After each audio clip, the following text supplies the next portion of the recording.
Fala, meus queridos e minhas queridas, ao som dos pássaros, seja bem-vindo a mais um react aqui no canal Paraquedista Rubro-Negro e na página Amaurício Paula Santos. Agradecer a todos aí pela audiência e seguimos firme aí com as informações sobre o Flamengo, que teve 3 dias de folga e o elenco se reapresenta na quinta-feira às 10 horas da manhã. Novo aqui? Faça sua inscrição. Já é inscrito? Deixe o seu like. Like de vocês é muito importante. Fica aí com a matéria. Vídeo com informações do Flamengo, é claro que vai para essa data FIFA. Tem também o assunto David Washington, atacante do Chelsea, pode pintar no Flamengo? Isso precisa ser mencionado. Ontem, quando a assessoria de imprensa do Flamengo coloca o Fábio. Não é que o Corinthians não chega no gol, a bola passa longe o tempo todo, depende de bolas paradas, aquela história. Não, o Garro é um jogador que distribui passes decisivos, passes importantes, passes que fazem o torcedor se levantar, né? Mas os atacantes do Corinthians, esses que estão aí, o Yuri Alberto, o Pedro Raul, esses jogadores que normalmente são escalados, fazem gols, participam de jogadas, fala-se tanto, né, do Pedro, um jogador que não participa, que não tem chegada, que não se envolve. Mas contra o Red Bull Bragantino, ele deu uma assistência, participou do lance do primeiro gol, mesmo que involuntariamente, ele tentou chutar, a bola desviou, sobrou. Então, assim, o Corinthians tem jogadores que tentam, o Corinthians está, mas a maioria das jogadas, e assim, por si não é um problema, né? A maioria dos times perde mais chances do que converte. Os times que atacam muito, que têm muito volume, eles são assim, só que eles convertem muito também. O Corinthians é o oposto disso.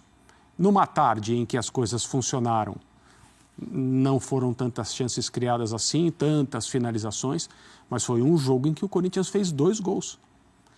O que eu tenho só a acrescentar ao comentário sobre a postura, porque eu nem estou falando de futebol quando eu digo postura, né? A maneira como o Corinthians encarou a partida em casa com o seu torcedor, é que depois do 2-1 praticamente não teve mais jogo, né? Sim. Foi uma coisa muito marcante, assim, notável. Não teve jogo mais. É claro que nesse balaio aí a gente tem que colocar a confusão de expulsão e tal, que isso é uma coisa que, em especial aqui no Brasil, sempre gasta muito tempo. Agora tem, no caso desse teve o VAR, o juiz foi ver quem que se meteu na confusão, quem não se meteu e tal. Mas em termos de jogo jogado, não aconteceu praticamente nada depois do segundo gol. E não pode ser assim, né? Por mais que uma equipe esteja na situação que o Corinthians está, e 3 pontos sejam tão preciosos, e o segundo gol, teoricamente, acaba o jogo, faça com que o jogo termine com bola rolando e com as suas qualidades. Defenda-se bem, mantenha a posse. Você não pode achar que é normal o tipo de antijogo praticado, porque o jogo tinha que terminar e o Corinthians tinha que ganhar. Sim. Nem mesmo se você é o corintiano mais fanático, não pode ser assim. Né? A gente também não pode achar que tudo bem, nessa situação passa. Não passa. Não passa, não pode ser desse jeito. Mas aconteceu isso. Só um dado em relação a essa questão de aproveitar as chances. O Corinthians, para a gente entender o tamanho do drama do Corinthians em relação ao aproveitamento de chances. O Corinthians ele é um dos piores ataques do campeonato. Ele está entre os piores ataques do campeonato. Mas, ao mesmo tempo, ele está entre as equipes, não sei agora se terminou a rodada em 4º, em 5º, que mais finaliza na competição. O Corinthians finaliza mais que o Botafogo, por exemplo. Sim, só que o Botafogo tem o melhor ataque e o Corinthians é um dos piores. Isso diz sobre a qualidade das finalizações. Nem todas são cara a cara. Exato. O Corinthians e números totais, né? Números totais. O Corinthians finaliza bastante, mas finaliza de maneira desordenada. Sim. E até as que têm cara a cara, que são as chamadas grandes chances, tem uma taxa de conversão, aproveitamento bem baixo. Ontem aproveitou as grandes chances que teve, o Rossi também trabalhou pouco. Inclusive, em entrevista do Emiliano, teve resposta do Emiliano, da Abrafute. Mas antes, eu quero colocar esses números para continuar. Claro que o atacante do lado contrário, no caso o Thales, teve a condição de fazer o gol. Vão ser 10 dias de intervalo até o próximo jogo, no dia 12, contra o Bahia, pela Copa do Brasil. Os 3 primeiros são de folga geral para o elenco, descanso de corpo e mente. A partir de quinta, retomada de atividades no Ninho do Urubu. Pedro esperar todos que estão no estaleiro, a lista é enorme. Arrascaeta, De La Cruz, Léo Pereira, Varela, Michael, Gabigol. Além disso, tempo de adaptação para os novos reforços. Alcaraz, que já estreou, foi expulso contra o Corinthians, Alexandro e Plata. Todos vão ser apresentados oficialmente durante a data FIFA. O trabalho é para o Flamengo voltar inteiro, equilibrado entre ataque e defesa, pronto para as 3 frentes. Cabeça no lugar, corpo são. E quem sabe assim aliviar a pressão sobre Tite.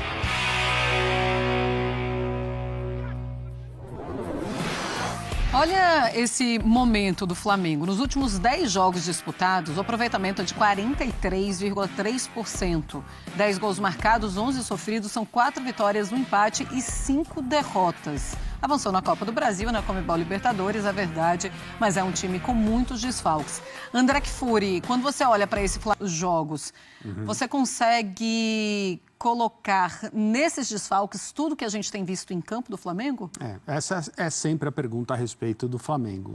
Não dá para a gente dizer que todas as explicações devem ser atribuídas aos jogadores que o Flamengo não tem disponíveis nessa fase da temporada.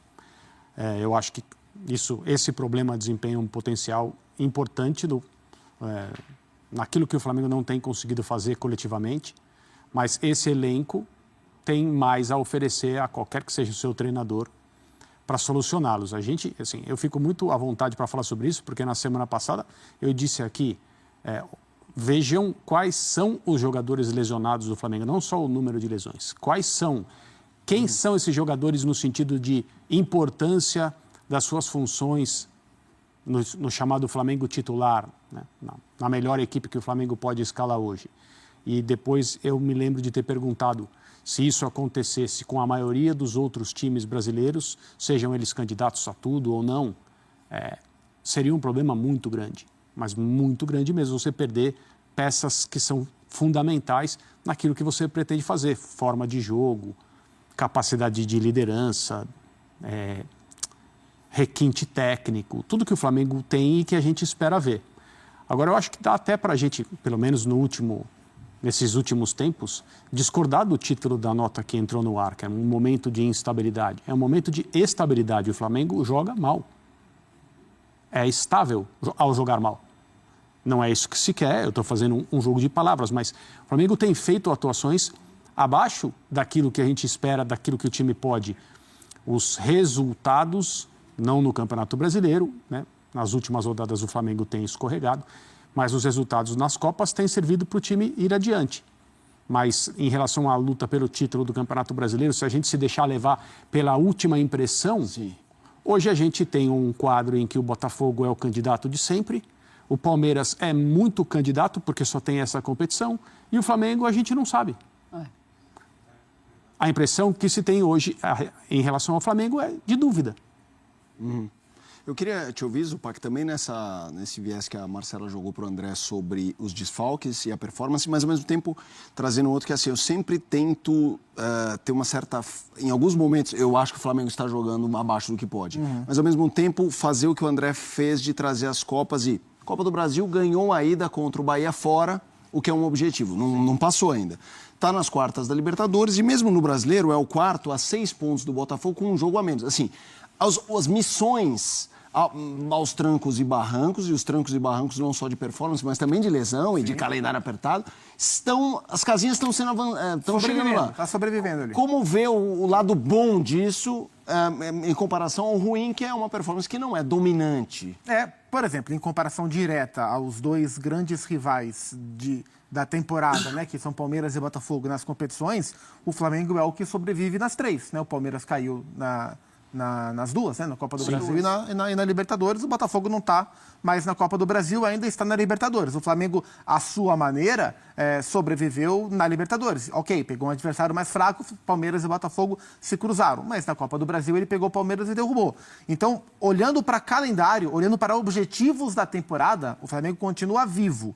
A questão antes de começar a temporada, ou nos primeiros jogos, a gente olhava para o Flamengo e o colocava como o principal candidato aos 3 títulos. Isso. Né? Não aos 3 ao mesmo tempo, mas no Brasileiro o Flamengo era o principal, na Libertadores também era, consequentemente na Copa do Brasil também era. Embora esteja hoje vivo nas 3 competições, Em qual ele é o principal candidato? Talvez na Copa do Brasil. Na Libertadores, no mínimo, o Botafogo tem condição de igualdade e acho que o São Paulo está muito vivo.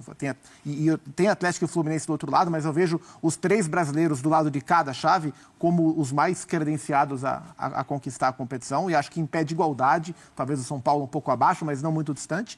No Campeonato Brasileiro é muito claro que hoje o Flamengo não é o principal candidato, pode se recondicionar, claro que pode, e o que o Palmeiras está fazendo agora mostra que o campeonato pode mudar ainda muito o seu recorte, mas acho que esse é o ponto. O Flamengo está brigando pelas 3 competições, é evidente que tem totais condições de vencer, alguma ou algumas delas, mas o olhar de principal nome das competições hoje ele não tem. Ele está ali no bolo. Perfeito. Mas ele não tem. E não tem por causa do seu desempenho. E aí a gente pode olhar e deve olhar para os desfalques. É claro que os desfalques nessa quantidade, nesse momento e nesse nível de importância que os jogadores têm um peso, mas a gente olha para a temporada como um todo e a gente vê diferentes recortes, né, de rendimento do Flamengo, do Tite na temporada. O Flamengo já jogou muito bem, o Flamengo já jogou muito mal, o Flamengo se recuperou, depois de jogar muito mal, se recuperou e mostrou uma estabilidade, embora sem dar espetáculo, mas ali a gente reconhecia times do Tite, e acho que o ponto alto disso foi o jogo de ida contra o Palmeiras pela Copa do Brasil, onde o Flamengo fez um grande jogo no Maracanã,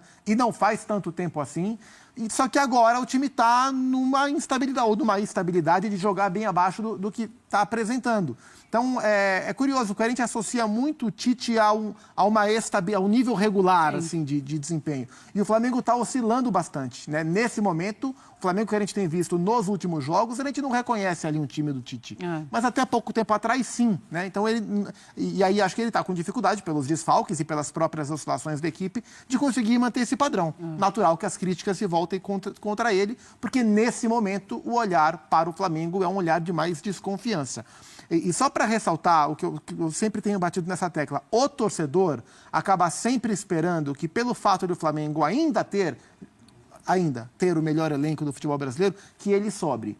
O Flamengo não deve mais sobrar no futebol brasileiro com esse recorde. Ele vai sempre estar brigando para ser o melhor. Talvez seja sempre considerado o melhor. Mas sobrar com larga vantagem vai ser mais difícil, porque a diferença do Flamengo para os demais está diminuindo. Não importa quem o Flamengo contrate, o Alcaraz ou fosse o Claudinho. Os outros melhoraram bastante. Então a diferença encurtou, achatou. Isso também explica o fato de o Flamengo estar hoje sofrendo mais para extrair o seu potencial máximo do que há algumas temporadas, quando ele sobrava disparado como o melhor time do país. Ô André, só para a gente ter uma ideia da instabilidade, a gente estava lembrando aqui, o primeiro turno do Campeonato Brasileiro, você lembra quando era o jogo contra o Corinthians? Era um Tite muito pressionado, era aquela coisa de, se por acaso o Tite perde essa partida para o Corinthians, ainda mais sendo Corinthians, ele pode ser demitido. Aí tinha o Bolívar na quarta. E aí tinha ainda Libertadores na quarta-feira, e foi aquele momento em que o Flamengo vai para a parte boa do campeonato. Depois acaba caindo de novo, tem a parte de Copa América que volta a se recuperar e agora essa parte de baixa. Qual é a parcela de Tite neste momento, assim, que você consegue olhar para ele e falar assim, ele deveria fazer um trabalho muito melhor do que ele tem feito? O que me estranha no desempenho, principalmente coletivo do Flamengo, é que, diferentemente das melhores equipes, acho que da maioria das equipes que o Tite montou, do ponto de vista defensivo, é um time que tem problemas. E eu acho que na carreira do Tite, a maioria das críticas a ele, ou as críticas mais feitas a ele em termos de qual é o aspecto do trabalho do Tite que você não gosta, as pessoas tendem a falar, é defensivo demais. Né? Aqueles que exageram, é retranqueiro. Então. Mas é sobre o fato dele sempre pregar o equilíbrio, que é uma palavra que ele usa muito, e isso, aos olhos da maioria das pessoas, significa um time que se defende primeiro, ataca depois, não se importa com ser generoso ofensivamente, embora ele tenha tido times na sua carreira que foram generosos do ponto de vista ofensivo. O time atual não é.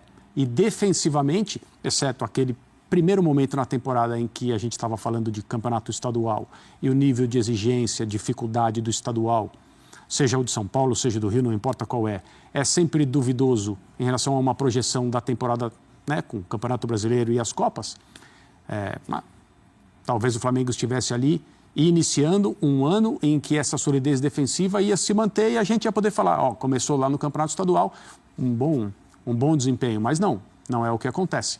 Então, para mim, é estranho ver a parte defensiva, o Flamengo falhar individualmente, e isso não pode ser atribuído ao treinador, mas de uma maneira geral é um time que se defende mal, ou, assim, na melhor das hipóteses, não se defende como uma equipe dirigida pelo Tite normalmente se defende.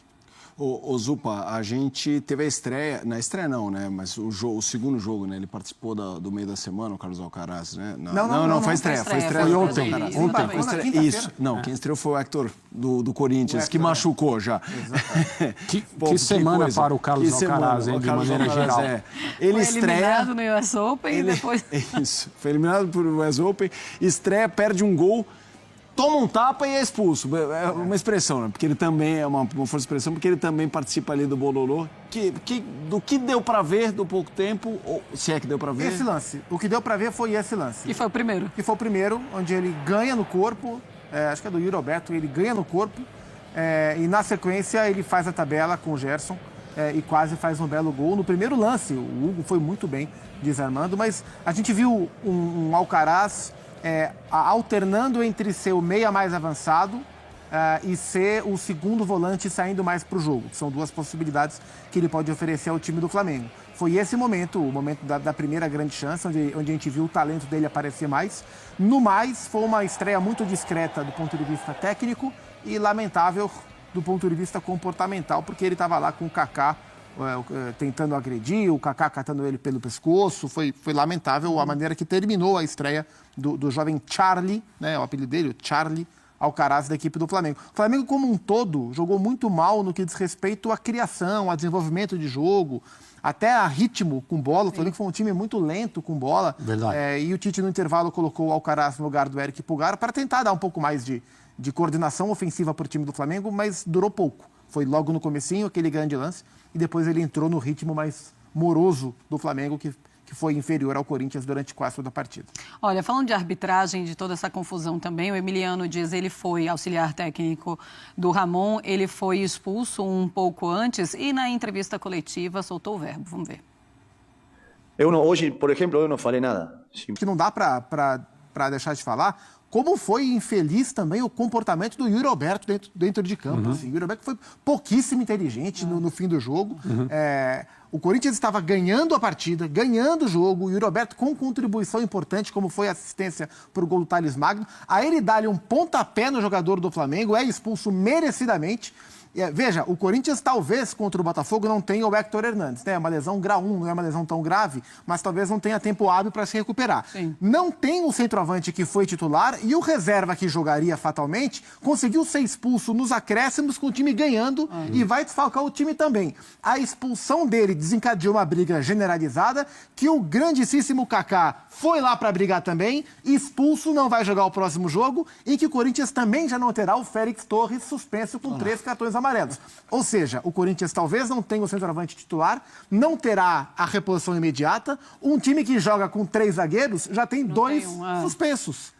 E esse foi o saldo com o Corinthians ganhando o jogo, né? Então, assim, acho que o Emiliano Dias podia estar um pouco bravo com os seus jogadores também, ao invés de simplesmente inflamar a torcida contra a equipe de arbitragem. E a gente tem informações sobre Corinthians e Flamengo, sobre lesões. Agora de mercado. O Flamengo quer mais um reforço para a sequência da temporada. O alvo da vez é o atacante David Washington, atacante brasileiro do Chelsea e que foi revelado pelo Santos. Segundo o repórter da ESPN Pedro Henrique Torre, o clube corre contra o tempo para tentar o empréstimo do jogador de 19 anos.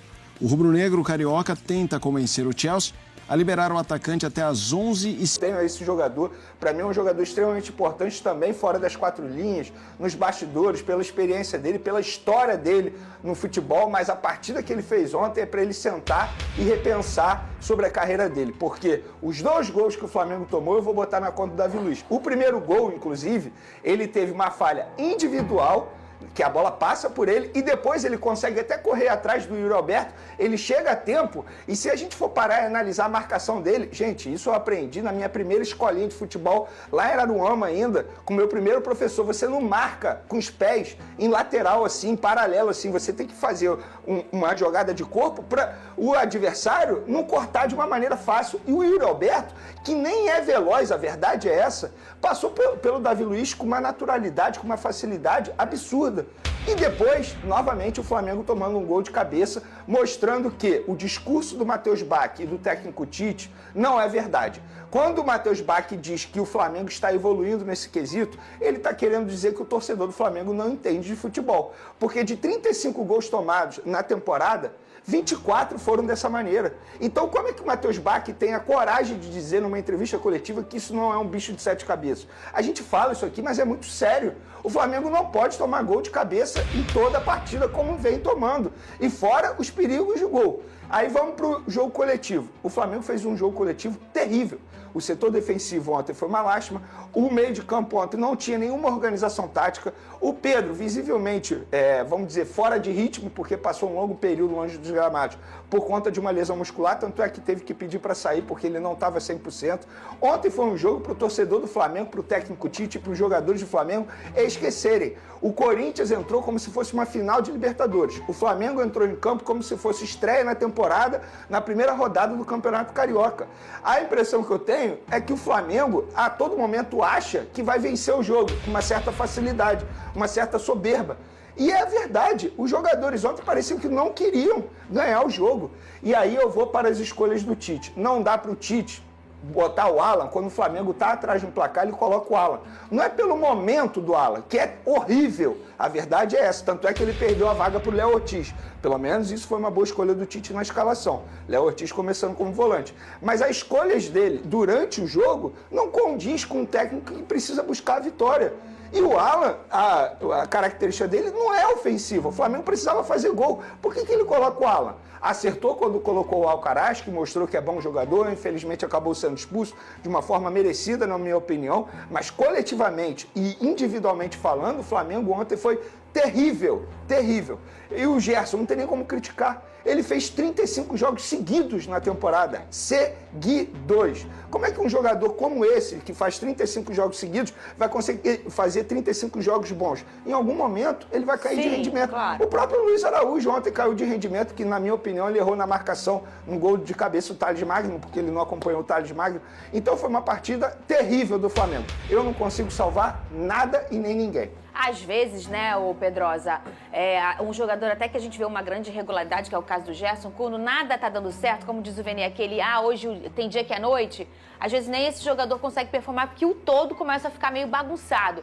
Pra você, ô Pedrosa, na sua boa análise tática que você sempre faz por aqui, quais são as maiores falhas do Flamengo? Eu vejo que o rubro-negro reclama muito nos retoques do Tite, nas mudanças do Tite, né? Sim. Você concorda com essa braveza aí do torcedor? Olha, Fernando, eu acho que o torcedor tem todo o motivo para ficar chateado com a atuação de ontem. Existem Essa diversos... palavra existe ou eu inventei? O quê? Braveza. Pô, me bravura, deu uma dúvida talvez. agora. Mas tudo bem. Não, bravura é de bravo.